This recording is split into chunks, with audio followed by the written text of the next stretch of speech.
avez choisi Antenne A pour vous informer, vous avez raison, mesdames, messieurs. Bienvenue à cette livraison rétrospective d'actualité. Ouvrons par l'accord qui a eu lieu aux États-Unis d'Amérique entre la République démocratique du Congo et le Rwanda. Accord dit de paix sous la médiation de l'administration Trump.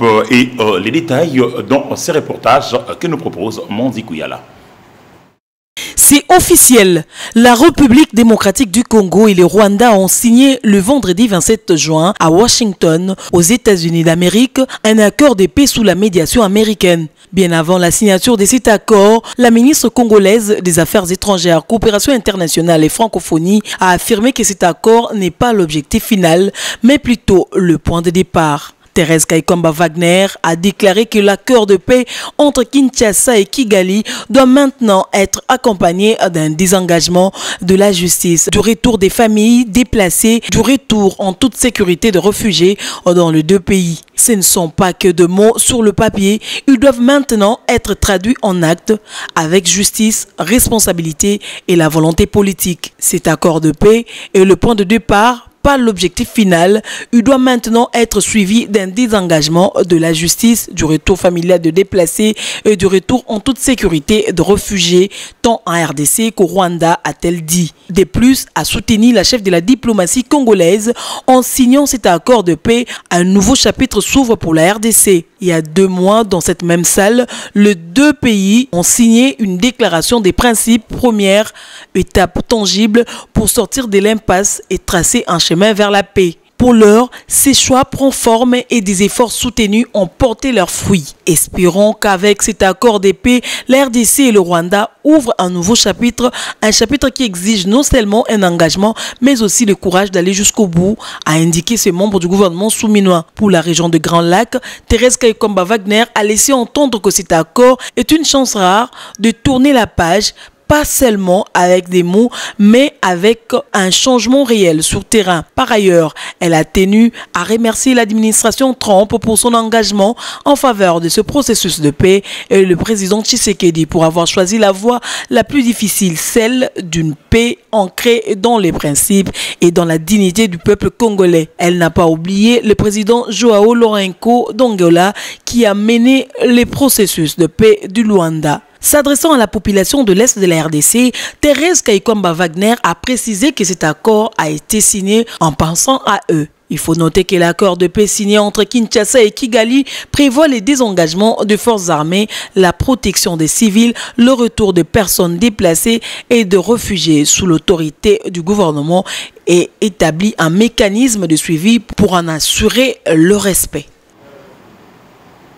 Les réactions pleuvent ici en République démocratique du Congo après la signature du dit accord à Washington DC, capitale américaine. Si certains pensent que cet accord est une panacée pour solutionner la crise qui s'écoule à la partie orientale de la République démocratique du Congo, d'autres par contre nagent à contre-courant. Je prie de suivre leurs réactions recueillies par votre rédaction. Nous n'arrivons pas à sécuriser nos frontières.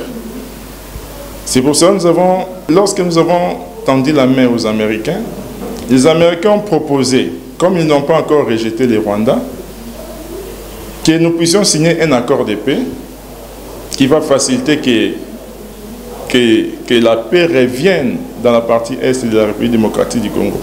Parce que de nous-mêmes, nous avons montré nos limites, nous n'arrivons pas à sécuriser nos frontières et nos populations. Nous ne devons pas être totalement rassurés. On peut avoir une paix de manière spontanée, mais pas à long terme.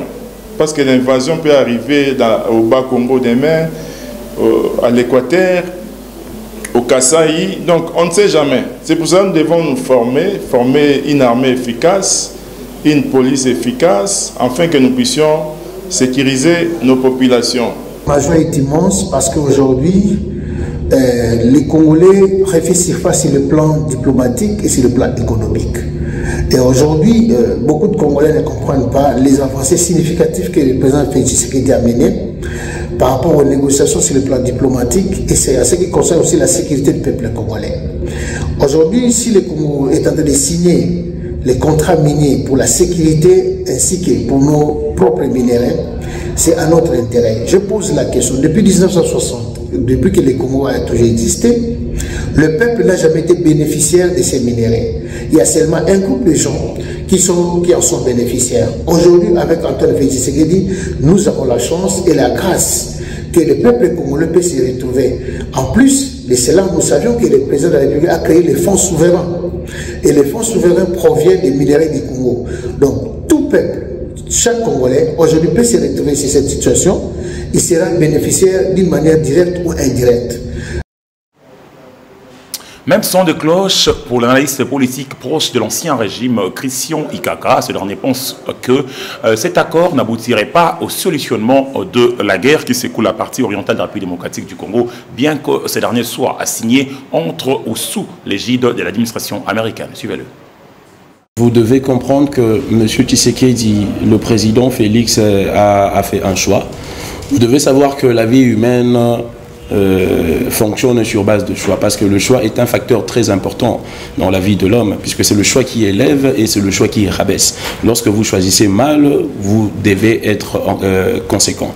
M. Tshisekedi a effacé, a tourné le dos au processus de Luanda et de Nairobi, et aujourd'hui il a jugé bon d'aller là où il est allé, mais je doute fort que cet accord va produire de bons résultats, parce que connaissant bien le mode opératoire du président Paul Kagame, il y aura certaines spécificités qui risqueraient de mettre en mal l'application, puisque la signature est une autre chose et l'application c'en est une autre. Même si nous signons un accord de paix avec le président la République rwandaise aujourd'hui, mais le problème, la source de provenance des problèmes n'est pas encore traitée, puisque la source de provenance de ces problèmes a été traitée dans le sommet de chefs d'État africains, là où on demandait à ce que tout le monde puisse se mettre autour d'une table, débattant du reste des choses à venir conformément au processus de Luanda et de Nairobi. Alors moi je demanderai à M. Tshisekedi d'être conséquent parce que nous connaissons le mode opératoire du président Paul Kagame. Son exigence serait d'effacer définitivement le FDLR. La chose que le président Félix ne parviendra jamais à faire. Vous ne pouvez pas parler de la réconciliation pour trouver la paix sans parler de la réparation. Vous ne pouvez pas parler de la réparation sans parler d'indemnisation. Je veux dire, parlons de cet accord. Alors, vous signez un accord de paix avec le Rwanda, ça veut dire que vous avez amnistié le Rwanda. Si vous avez amnistié le Rwanda, qui prendra la responsabilité de réparer, de rétablir les familles victimes à leur place normale de vie? Sous la guidance du président de la République, chef de l'État, Félix-Antoine Tshisekedi Tshilombo, les membres du gouvernement souminois ont participé le vendredi à la 49e, allais-je dire, réunion du Conseil des ministres du gouvernement souminois, comme je l'ai dit tantôt. Et parmi les sujets retenus à l'ordre du jour figure l'évaluation de la situation sécuritaire, humanitaire et épidémiologique dont la République démocratique du Congo tout entière. Suivez ces propos recueillis par Angèle Dakisekou qui revient sur l'ensemble des grands points traités lors du Conseil des ministres. De la nécessité de renforcer le suivi des actions prioritaires du gouvernement avec plus d'impulsion. Le président de la République a commencé sa communication en revenant sur ce qui a été souligné lors de l'ouverture de la 12e session de la conférence des gouverneurs. Consacrée aux enjeux cruciaux du développement social, il est impératif que les recommandations issues de cette session, ainsi que celles restées sans suite aux sessions précédentes, deviennent le fil conducteur des priorités actuelles.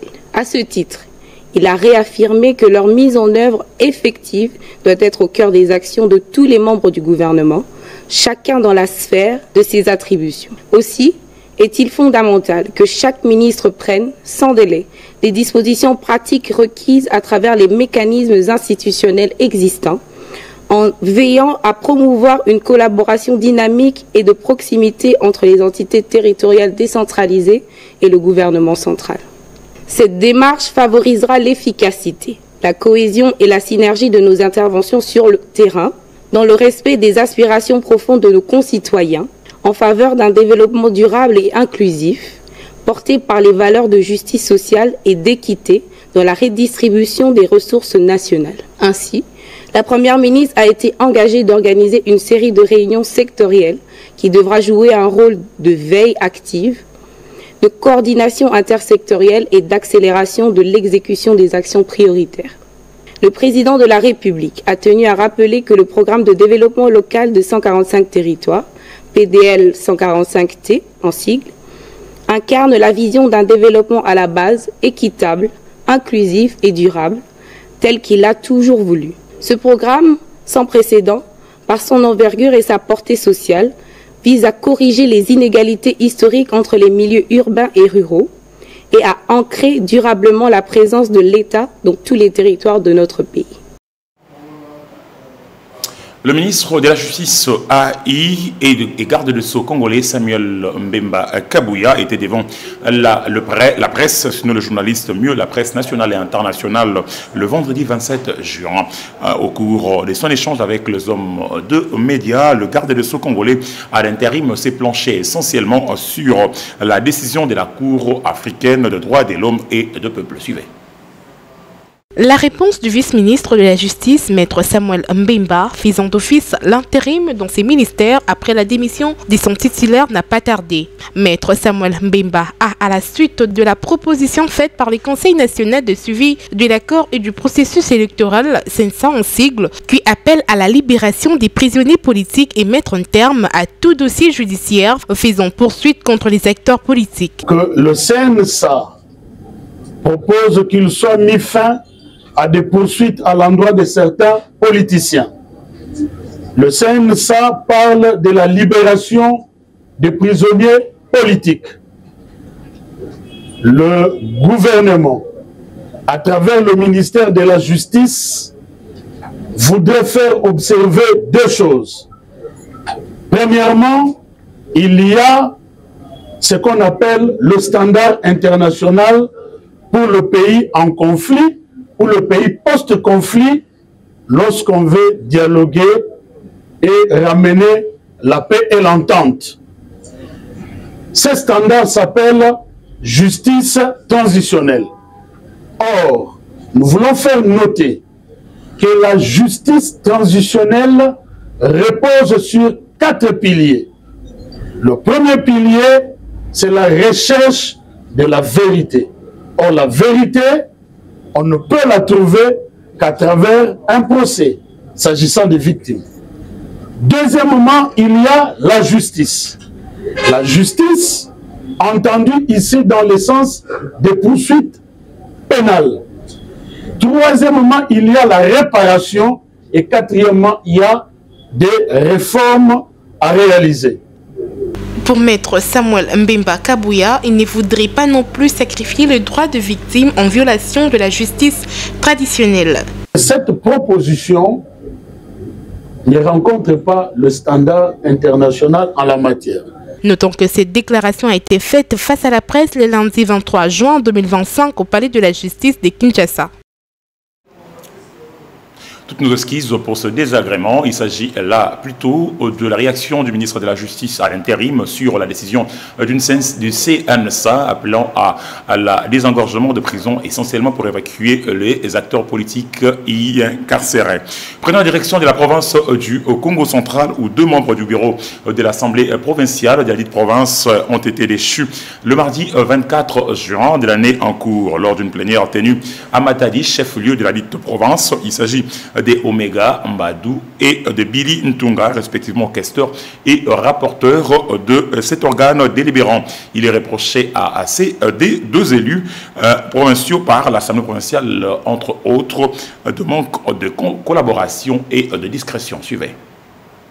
Tout est clair. Les honorables Omega Mbadou, élus des Boma, et Bilintunga, élus du territoire des Madimba, viennent d'être destitués de leurs fonctions, respectivement de questeurs et rapporteurs adjoints de l'Assemblée provinciale du Congo central.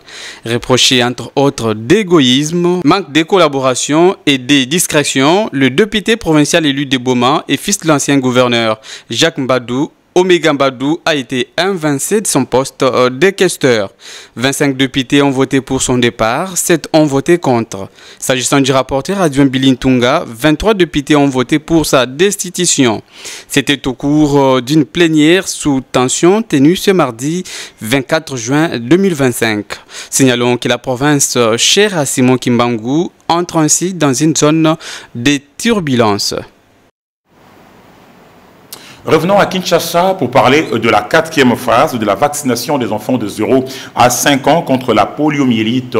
3195,148 enfants en sont attendus à travers les territoires nationaux pour être vaccinés. Polydon Gaziami et Rafat Kachunga vous fait le point.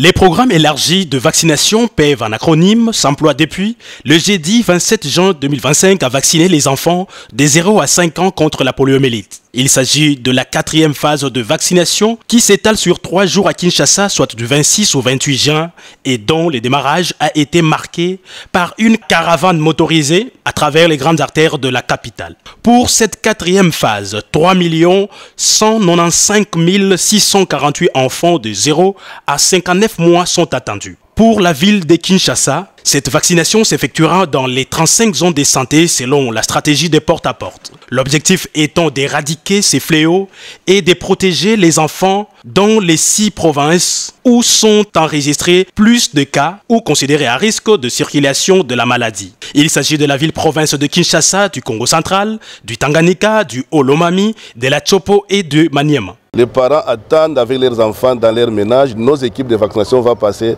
d'un ménage à un autre pour vacciner les enfants de 0 à 59 mois. Au même moment qu'il y a la vaccination, on va aussi intensifier la surveillance pour identifier s'il y a les enfants qui ont fait des maladies évitables par la vaccination. Et au même moment, si nous allons rééquiper les enfants qui sont en retard avec les calendriers vaccinaux. Pour la ville-province de Kinshasa, a renseigné le médecin coordonnateur du PEV Kinshasa, c'est depuis le mois de mars de cette année qu'il a été confirmé un cas positif de poliomyélite dans la zone de santé délimitée. La caravane motorisée est partie du siège du PEV provincial situé à la 2e rue limitée résidentielle en passant par le boulevard Sendoué, les boulevards Triomphal, le rond-point Kimpoanza, Bayaka, rond-point Molar, Itambo Magasin, l'avenue Ngouma, Delvaux, Ipen, Triangle, avenue Bypass dans la commune de Mongafula et Lemba pour citer au point de départ au siège provincial de PEV à Limité. Il faut dire que partout où les sensibilisateurs sont passés, ils ont invité les parents et les gardiens des enfants à ouvrir les portes aux vaccinateurs. Il importe de savoir que 3 195 648 enfants qui sont attendus à cet effet. C'est un reportage rendu par Rafat Kachunga, réalisé par Polydor Gaziami et Juzen Belebele. Nous prenons la direction de la province, sinon la ville de Kinshasa toujours, mais dans la commune urbano-rurale de Mongafula, pour parler du village Mafonfou. Un village situé à la commune de Mongafula vit un calvaire sans précédent qui s'est traduit par un manque criant d'eau potable, de l'électricité, de l'éducation et bien sûr de soins de santé appropriés. Les détails dans ces dossiers que vous propose ou que nous propose, sinon Elohim Mfinda. Situé à 19 km du centre-ville, plus précisément dans la commune de Mongafula, Mafonfou est un véritable village à faible niveau de développement. Cela s'est traduit d'abord par un manque de développement infrastructurel. À la suite des pluies diluviennes qui se sont abattues en avril dernier, les habitants de ces villages ont vu le pont qui les aide à traverser être détruit. C'est pourquoi Papa Mungala, comme les gens de ces coins aiment bien l'appeler, et son équipe ont eu l'initiative de mettre en place une passerelle construite à l'aide de bambou. Tout passager est obligé de payer 500 francs congolais pour avoir accès, c'est-à-dire se rendre au village. Nous avons beaucoup souffert à la suite de la destruction de ces ponts. Les enfants n'avaient plus moyen de se rendre même à l'école. Raison pour laquelle nous avons monté cette passerelle pour aider la population à traverser. Nous ne demandons que 500 francs congolais à tous les passagers. Nous ne les demandons pas par force. Malgré le risque que représente cette infrastructure, la population s'en réjouit tout de même.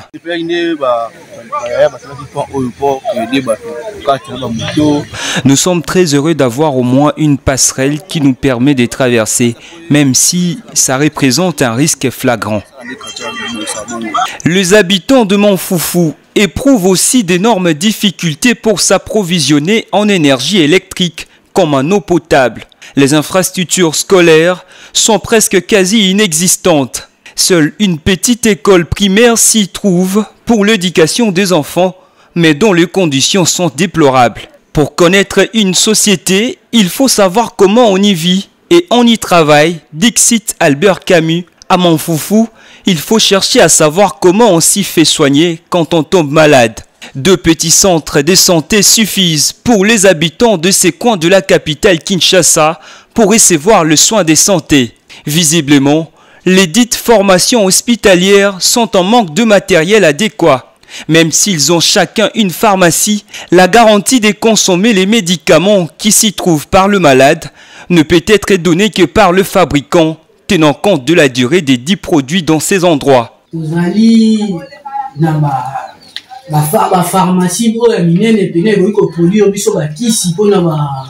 Dans notre centre, nous manquons de matériel qu'il faut pour soigner la population qui tombe malade. Nous manquons de pharmacies qui peuvent contenir de médicaments prescrits dans nos ordonnances.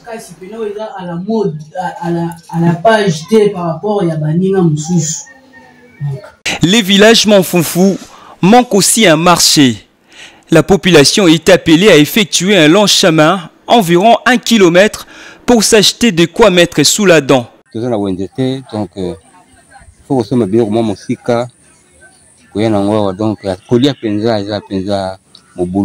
Nous n'avons même pas un marché où s'acheter à manger. Nous lançons un appel à l'autorité urbaine pour venir à notre secours. Au-delà de la résolution de problèmes auxquels fait face la population de Montfoufou, les autorités compétentes sont aussi appelées à éradiquer d'autres difficultés à caractère économique comme le chômage ou la pauvreté. On parle d'insécurité dans la mégalopole congolaise pour vous dire qu'un jeune homme à la trentaine révolue a été tué la nuit du mardi à mercredi 25 juin 2000, toujours en cours dans la commune de Selembao. À en croire les habitants qui peuplent cette partie de la capitale, il s'agit bel et bien d'un criminel qui aurait été abattu par les hommes en uniforme lors d'un accrochage avec un groupe de bandits à main armée. Regardez. L'insécurité devient de plus en plus courante en République démocratique du Congo, sinon à Kinshasa. Et l'avenir Lovambanu, dans la commune de Selembao, n'est pas en reste. Ici, la différence des autres communes de la capitale qui ont été visitées par les malfrats, des services de sécurité ont eu raison ce mercredi 25 juin 2025, tard dans la nuit, d'un de compatriotes qui ont choisi pour métier la criminalité en sémant la désolation dans les cœurs de Congolaises et Congolais lors d'un accrochage avec les éléments de la police nationale congolaise.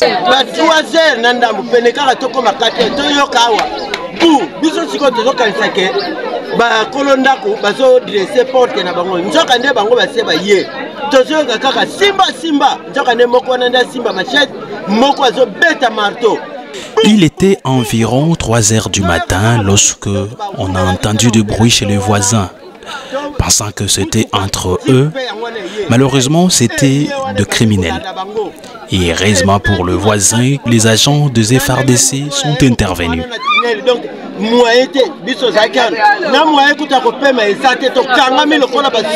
Malgré les différentes opérations lancées par les autorités du pays, l'insécurité persiste toujours dans la capitale, comme en témoigne cette dame habitante du coin. En tout cas, commune à Selembao, les criminels, les mbisi-bisona, les koluna, troisième fois, en tout cas, à Selembao, nous sommes fatigués des cas de criminalité. Ça fait 3 fois. Nous demandons aux autorités de nous venir en aide. La population de Selembao implore aux autorités du pays de trouver le voisin moyen pour éradiquer cette situation qui n'a que trop duré afin de vivre tranquillement. Parlons infrastructure pour boucler complètement la boucle. La route Mokali, dont une grande artère de la municipalité de Kimbonseke, elle est actuellement dans un état de délabrement très avancé. L'implication des autorités de la ville pour solutionner ces problèmes s'avère le principal ou la principale clé de voûte pour que cette misère que la population de cette partie de la capitale vit. Plusieurs mots rongent la ville de Kinshasa, notamment l'état de route qui reste à désirer. C'est le cas de le dire pour la commune de Kimbanseke, précisément au niveau de la route Mokali, où les habitants de ces coins de Kinshasa peinent à circuler, et c'est là depuis 3 ans. La raison, les mauvais états de la route. Ça fait plus ou moins 3 à 4 ans. On ne cherche même pas à arranger les tronçons. Les gens souffrent. Il y a même des jeunes gens qui se mettent ici pour avoir un travail. Pour qu'ils gagnent même 100 francs. Nous habitons plus loin Kimbanseke, pardon. Ntsele. Nous venons travailler ici pour voir les enfants congolais. Le bourgmestre même de la commune de Kimbanseke, pour lui, ça ne lui dit absolument rien. Le trajet qui s'est facturé à 500 francs, aujourd'hui la population débourse 1000 francs pour se déplacer sur les mêmes tronçons. D'où sera le bol. Dans certains services qui interviennent ici, et puis il est mieux que le gouvernement provincial puisse intervenir, mettre de l'ordre dans cette histoire ici. Alors sans cela, je pense que nous sommes en train de vivre ce qu'on ne peut pas vivre en réalité dans cette ville de Kinshasa. Même les conducteurs de taxi bus et moto n'en peuvent plus. Et pourtant, ils payent leurs taxes. Malheureusement, rien n'échange, ont-ils fait savoir. Tozana route Mokali. Route Mokali et za route Moko et Ebani Kiese. Nous souffrons énormément sur cette route. Notre souhait est de voir cette route être réhabilitée pour quitter cet état d'impraticabilité. Voyez-vous vous-même comment cet engin transportant un homme mort peine à s'effrayer un chemin. La réhabilitation de la route Mokali en cette saison dite sèche est le vœu des habitants de Kimbanseke formulé auprès des autorités. Fin de cette session rétrospective de l'information, mesdames, messieurs. Merci de l'avoir suivi. Au revoir.